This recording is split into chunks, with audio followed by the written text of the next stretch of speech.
Sir Chirag Paswan का कहना है कि जीतन राम मांझी क्रीमी लेयर की बात न कीजिए, लेकिन जिसकी जितनी जनसंख्या है उसके आधार पर उनको आरक्षण मिलना चाहिए। जो भुइयाँ, मुसहर, डोम, मेहतर, नट, स्कैवेंजर, स्वीपर, ये सब लोग हैं, इनकी जनसंख्या जो है उसके आधार पर उनको आज तक आरक्षण नहीं मिला है। कि साजिश के तहत केजरीवाल को भी फंसाया जा रहा है। जैसे कानूनी प्रक्रिया है, कानूनी प्रक्रिया के तहत जेल गए, कानूनी प्रक्रिया के तहत बाहर आए हैं। बात जेल हो जाना ये मतलब नहीं होता है कि दोष मुक्त हो गए हो। तो इसलिए बेल लगाने के बाद कोई भाषण देना या कोई राजनीतिक बात बोलना उचित नहीं है।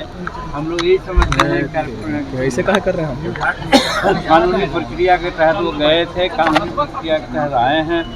अगर और कहीं कुछ बातें हो सकती है तो फिर भी जा सकते हैं वो, इसलिए उसमें कुछ कहने की बात नहीं है। तो सब न्यायाधीन मामला है, इसलिए न्यायालय का विचार, न्यायालय का मामला है। सर SC/ST का जो फैसला आया है सुप्रीम कोर्ट का, कैबिनेट ने भी कल बैठक की है और कहा है कि कोई क्रीमी लेयर यानी कि कोटे में कोटा नहीं हो सकता है। देखिए, क्रीमी लेयर और कोटा में कोटा ये दो बात है।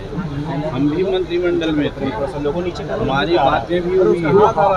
क्रीमी लेयर नहीं होना चाहिए, ये प्रधानमंत्री जी का निर्देश से बात सही है कि शेड्यूल कास्ट के जो लोग हैं उसमें क्रीमी लेयर करके जैसे OBC में है उस तरह का नहीं होना चाहिए। लेकिन समाज में कुछ वैसे लोग हैं जो आज भी हाशिए पर हैं, 76 वर्ष के बाद भी, उनके लिए तो व्यवस्था होनी चाहिए।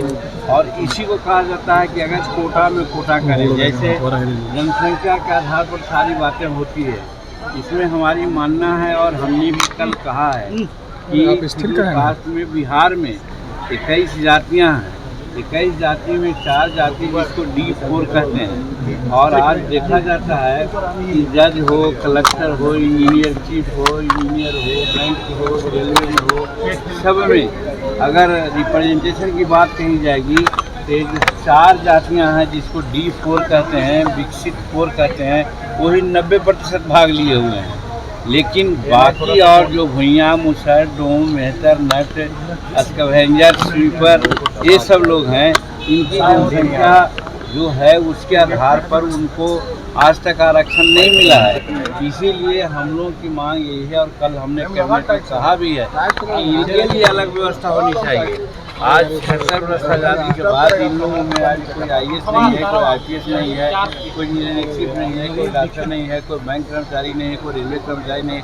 तो यही स्थिति रहेगी क्या?